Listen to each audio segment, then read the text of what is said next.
Due to recent YouTube updates, comments and likes have become more important than ever. I beg you to please consider doing exactly that. I read every comment that you write me and answer whenever possible and or need. I'm also open to suggestions for future content. My videos are created without the use of AI, so please support your fellow human content creator against clanker slop. Thank you.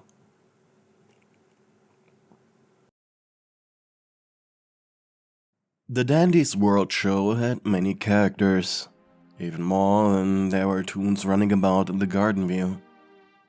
One of these toons was a princess going by the name of Mariah Nobleheart.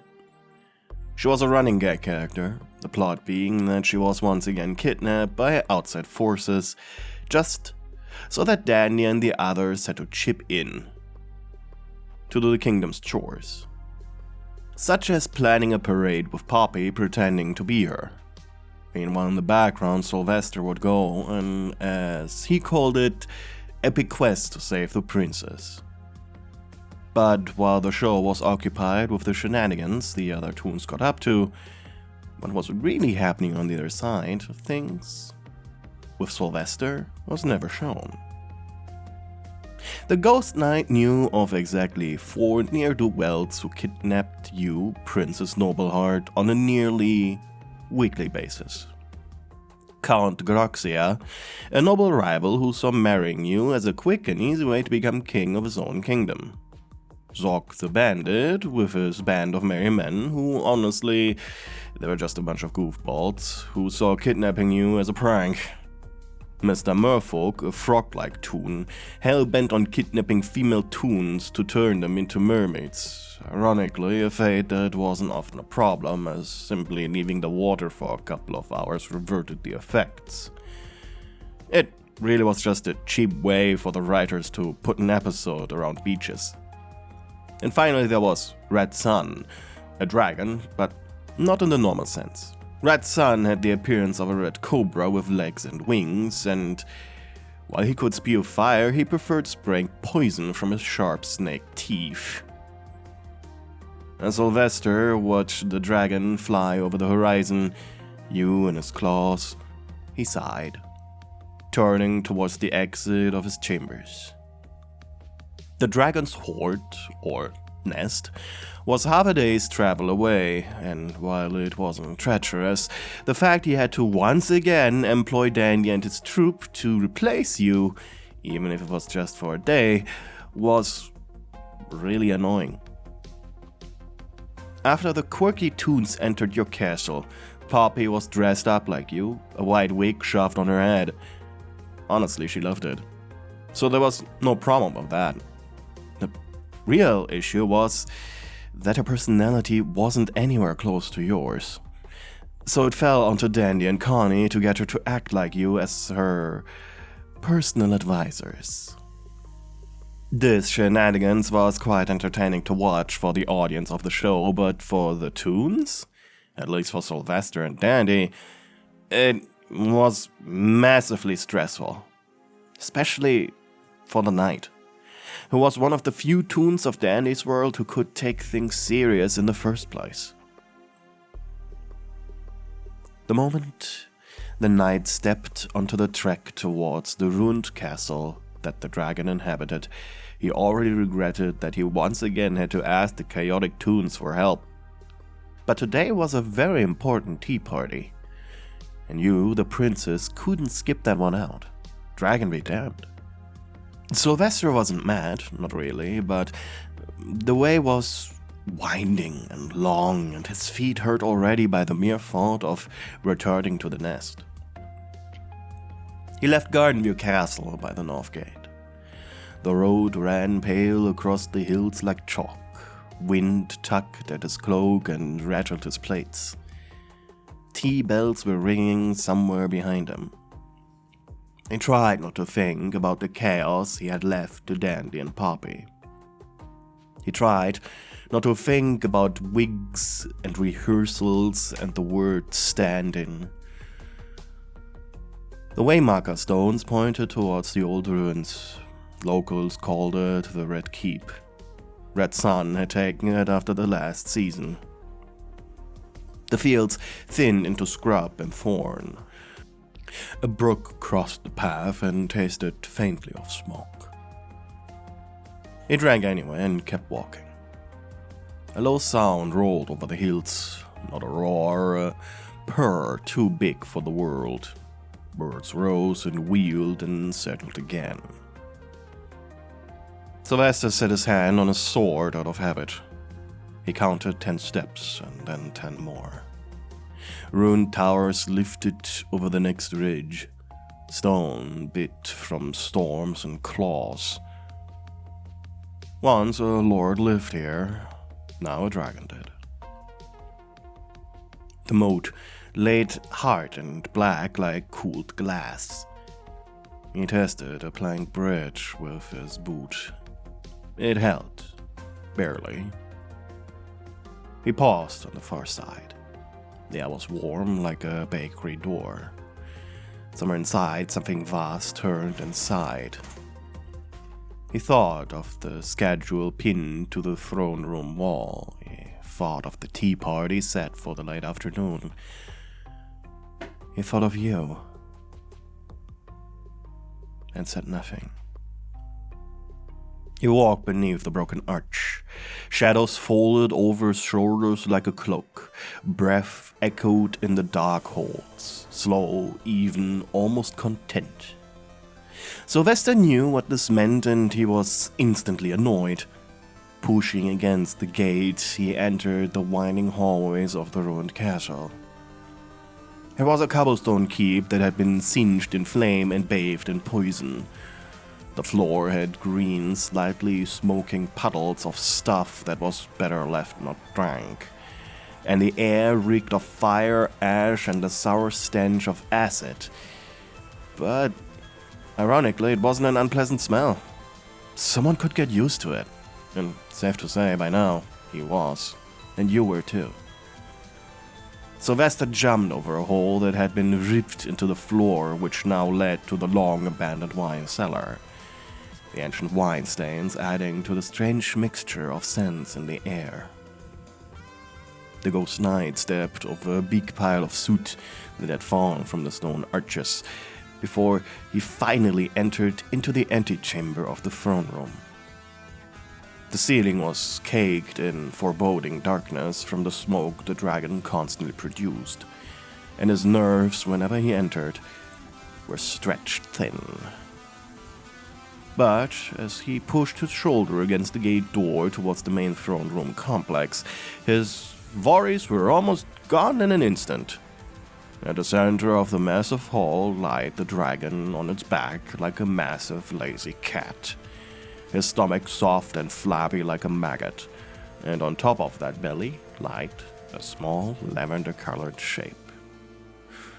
"Lady Mariah," grunted Soulvester.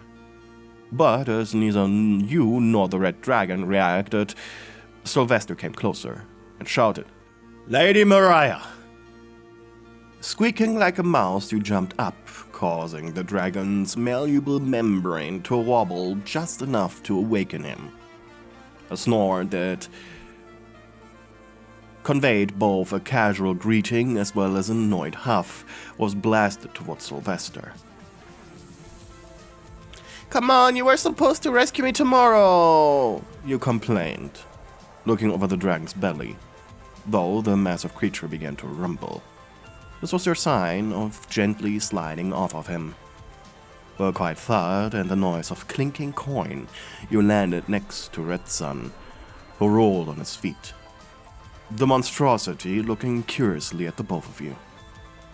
"My lady, I understand you need your surprise vacations, but this was a very important tea party." You crossed your arms, puffing up your cheeks. "Puppy can do it." The knight blinked and quietly came closer. "My princess, please. We both know she cannot." He was now only a few feet away from you. You could see him in his full glory, shining armor and bright ghost eyes through the veil of darkness that was created by his helmet. Yes, the kidnappings had turned into pleasant distractions a long time ago. The bandits now treating you like an equal, singing and dancing with you. The dragon had become a comfortable bed to take naps on, and even Count Groxia finally understood that he was a better uncle figure for you rather than a marriage partner. The age gap alone made that obvious, and he very thoroughly apologized. Only Mr. Merfolk hasn't redeemed himself, though the prospect of being a mermaid for a few hours had become quite entertaining. But not just that. There was another good thing about you being kidnapped. As the dragon shifted his gaze to Soulvester, As the dragon shifted his attention to Soulvester, whose gaze upon you softened, he understood this tiny change in expression. And so he raised his body to his hind legs like a cat preparing to climb on a table.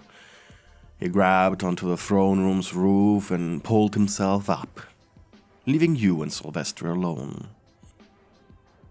The knight sighed, and he took hold of your hands. I thought he'd never leave, you purred, before looking into your lover's eyes. I wanted to be out of there.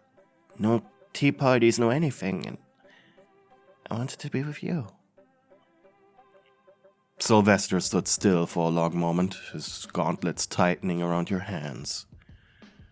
The sound of Red Sun's wings faded beyond the castle walls, leaving the quiet hum of settling stone. Light trickled through the cracks in the ceiling, soft and gold, turning the dust into lazy stars. You didn't speak first. You only tilted your head slightly, the crown slipping as you smiled in that small way that always undid him. He let out a sound between a laugh and a sigh and lifted your fingers to the cool edge of his helmet. You pushed it up without asking, and the faint blue glow of his eyes dimmed as he let you see him properly. Neither of you said a word. It had been said before and too often ruined by timing. Today they lived in the pause between breaths. Soulvester drew you closer, with a single arm around your waist. His armor was cold, the ghost light within him even colder, yet somehow the air between you was warm. You leaned against his chest plate until your reflection blurred in the polished metal. His other hand brushed a bit of soot from your cheek. You laughed quietly, the kind of laugh that almost trembled. Outside, the wind pressed through the cracked windows, carrying the distant clatter of Garden View's bells. He looked at you and then really looked. And his expression softened in a way no one else ever saw. He rested his forehead against yours. For a moment, the ruined throne room didn't feel ruined at all. It was simply a place where two tired toons stood still long enough to breathe. You traced a finger along the seam of his chest plate, following the faint glow that pulsed beneath it. He didn't move until you reached the clasp near his shoulder. Then he let the armor shift enough for you to slip into the hollow of his arms. He breathed in the scent of smoke and sugar that always followed you. Your words came out almost a whisper. I wish we could stay here. He closed his eyes. My lady, so do I. He tilted his head and you met him halfway. The first touch was easy, unhurried, the kind of kiss that came after 100 others just like it. His armor was cool, but beneath it you could feel the faint warmth of him, the quiet hum that always followed his laughter. Soulvester held you carefully at first, then closer, until you fit against him like you belonged there. You sighed into the kiss, your fingers finding the smooth edge of his collar. He answered with a low sound, somewhere between a chuckle and a breath. Nothing about it felt urgent.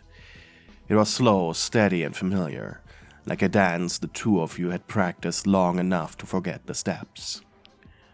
The air around you was heavy with the scent of smoke and old gold, but his presence made it feel like home. When the kiss finally faded, he didn't let you go. You stayed pressed against his chest, your head resting just beneath his shoulder plate. His thumb traced idle circles across your back while you breathed in the faint sweetness that always clung to him. Neither of you needed to speak. You'd said everything in the way you leaned, in the way his fingers brushed through your hair. You sat together on the edge of the dragon's hoard, gold coins clicking softly as they shifted beneath you. You leaned your head against his shoulder. He drew small circles over your gloved hand. With his thumb, neither of you spoke for a long time. Until the shadows on the walls brightened, an orange flicker of first then growing glare. You both turned, the air rippled with heat. Red sun's silhouette filled the archway again, wings half spread. Soulvester stood. He helped you up gently, his movements slow and deliberate. The look you shared said everything. Sighing, he stepped forward and raised his shield. The dragon's chest swelled. A rumble like thunder cracked the silence. Ready? This was always awkward to do, and he gave a single nod. Fire came. It struck like a storm, bright, violent, almost playful. The air filled with the roar of flame and the scent of scorched metal. Soulvester stood against it, braced and unmoving until the torrent eased. When it finally stopped, smoke coiled around him in lazy spirals. The armor glowed faintly red, edges blackened, cape in tatters. He looked every bit the hero who had fought through hell to save a princess. Red Sun gave a satisfied snort and settled back onto the stones, curling like a cat, reclaiming its spot. You heard to Soulvester's side, brushing the ash from his arms. He coughed once and then chuckled quietly. Well, I guess that's convincing. You smiled. Yeah, it always is. He looked down at you, tired but still standing, and the faint's ghost light in his eyes flickered soft blue again. For a moment he reached for your hand, squeezing once before letting go. Then he straightened, as though waiting for the curtain to fall. Hey, you reached the end of the video. That makes you part of an exclusive club. Our secret password is Cheap Thrills. Put the secret message in your comment below to tell fellow members you watched the video until the very end. Lastly, before I say goodbye, I would normally shout out my channel members. However, due to losing monetization, I currently do not have access to both channel memberships as well as a list of previous channel members. Nevertheless, I'm eternally grateful to the channel members I used to have, and in the case memberships get reinstated, I hope I'll see you again. Thank you for watching.